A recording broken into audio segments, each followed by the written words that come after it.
요한복음 1장. 태초에 말씀이 계셨습니다. 그 말씀은 하나님과 함께 계셨는데 그 말씀은 곧 하나님이셨습니다. 그분은 세상이 창조되기 전에 하나님과 함께 하셨습니다. 그 모든 것이 그분을 통하여 지음을 받았습니다. 지음을 받은 것 중에서 어느 것 하나도 그분 없이 지어진 것이 없습니다. 그분 안에는 생명이 있습니다. 그 생명은 세상 사람들을 비추는 빛이었습니다. 그 빛이 어둠 속에서 빛을 발했지만 어둠은 그 빛을 깨닫지 못했습니다. 하나님께로부터 보냄을 받은 요한이라는 사람이 있었습니다. 요한은 그 빛에 대해 증언하여 자기를 통해 모든 사람들이 믿음을 얻도록 하기 위해 보냄을 받은 사람입니다. 요한 자신은 그 빛이 아니었으나 사람들에게 그 빛에 대하여 증언하기 위해 온 것입니다. 참 빛이 있었습니다. 그 빛은 세상에 와서 모든 사람을 비췄습니다. 참 빛이 되신 말씀이 세상에 계셨습니다. 세상은 그분을 통하여 지음을 받았는데도 그분을 알지 못하였습니다. 그분은 자기 땅에 오셨으나 그의 백성들은 그분을 영접하지 않았습니다. 그러나 누구든지 그분을 영접하는 사람들, 그분의 이름을 믿는 사람들에게는 하나님의 자녀가 되는 자격을 주셨습니다. 좋은 가문에 태어난 사람들만 하나님의 자녀가 되는 것이 아닙니다. 또한 어떤 사람들의 계획이나 바람에 의해서 그리고 그들의 조상으로 말미암아 하나님의 자녀가 된 것도 아닙니다. 다만 그들은 하나님 자신이 그들의 아버지라는 사실 때문에 하나님의 자녀가 된 것입니다. 말씀이 사람이 되셔서 우리 가운데에서 사셨습니다. 우리는 그분의 영광을 보았습니다. 그 영광은 오직 아버지의 독생자만이 가질 수 있는 영광이었습니다. 그 말씀은 은혜와 진리로 충만해 있었습니다. 요한이 그분에 대하여 증언하며 외쳤습니다. 내가 전에 내 뒤에 오시는 분이 계시는데 그분이 나보다 더 위대한 것은 내가 태어나기 전에 존재하셨기 때문이다 라고 말했는데 이분이 바로 내가 말한 그분이다. 그분의 충만하신 것에서 우리 모두는 넘치는 은혜를 받았습니다. 그것은 율법이 모세를 통해 주어졌지만 은혜와 진리는 예수 그리스도로 통하여 왔기 때문입니다. 지금까지 하나님을 본 사람은 아무도 없었습니다. 그러나 하나님이시며 아버지 곁에 계시던 독생자이신 분이 우리에게 하나님이 어떤 분이신지를 알려주셨습니다. 요한이 증언한 내용은 이렇습니다. 예루살렘에 사는 유대인들이 제사장과 레위인 몇 사람을 요한에게 보내어 당신은 누구십니까? 라고 묻게 했습니다. 요한은 그 질문에 거절하지 않고 대답했습니다.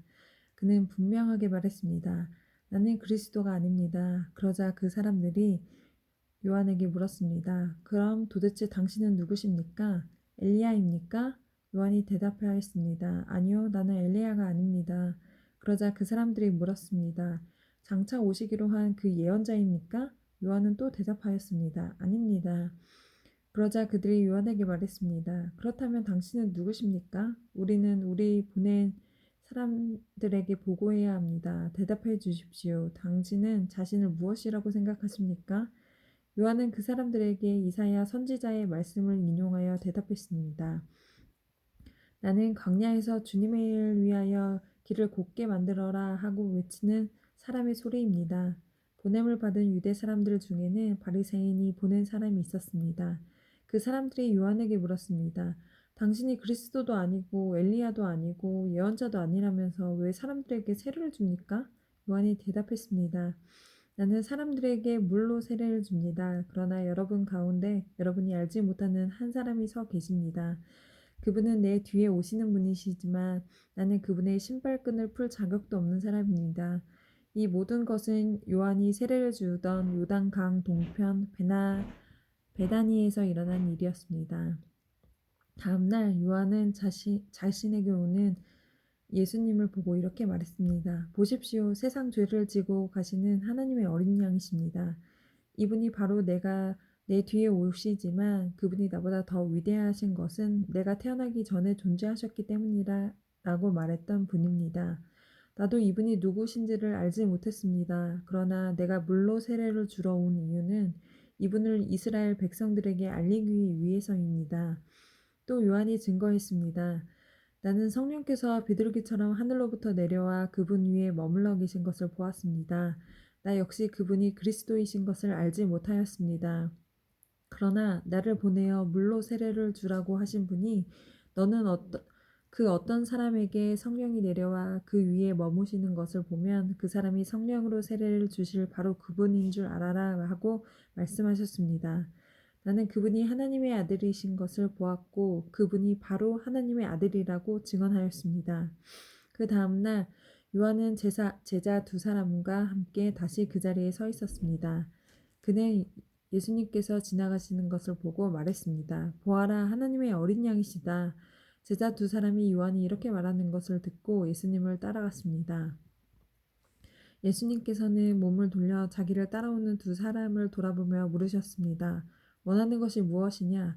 그들은 라삐님, 사시는 곳이 어디이십니까? 라고 물었습니다. 예수님께서는 와서 보아라 하고 대답하셨습니다.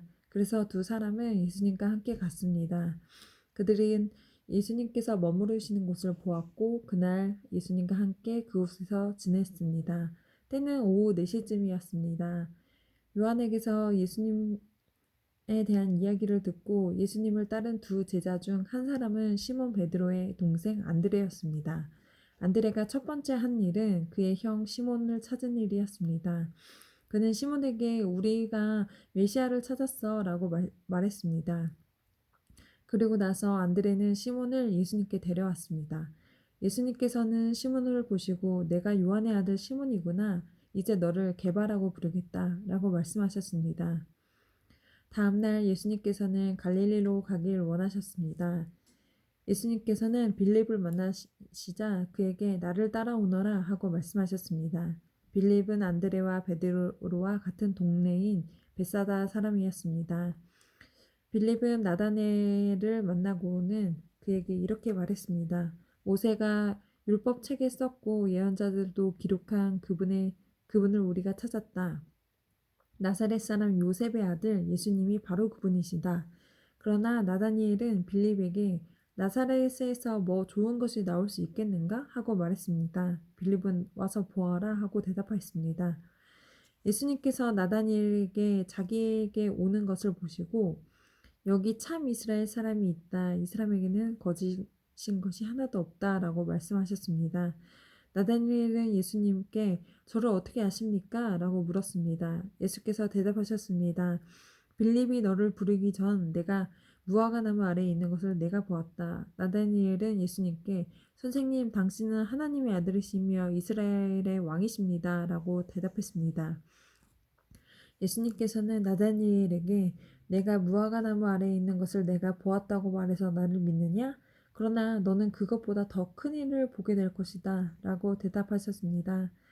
그리고 그들에게 내가 너희에게 진리를 말한다. 너희는 하늘이 열리고 하나님의 천사들이 인자 위에서 오르락내리락 하는 것을 보게 될 것이다. 라고 말씀하셨습니다. 2장 3일째 되던 날에 갈릴리에 있는 가나라는 마을에서 결혼식이 열렸습니다. 예수님의 어머니도 결혼식에 참석하였고 예수님과 그분의 제자들도 결혼식에 초대받았습니다. 포도주가 바닥났을 때 예수님의 어머니가 예수님께 이 집에 포도주가 다 떨어졌구나 라고 말해 주었습니다. 예수님께서는 어머니 왜 저에게 이런 부탁을 하십니까? 저의 때가 아직 오지 않았습니다 라고 대답하였습니다. 예수님의 어머니는 하인들에게 그분이 시키는 일은 무엇이든지 하여라 하고 말해 두었습니다. 그 집에는 돌로 만든 물 항아리가 6개 있었습니다. 이 항아리는 유대인들의 정결 이식에 사용하는 항아리였습니다. 그것은 각각 물 2~3동이를 담을 수 있는 항아리였습니다.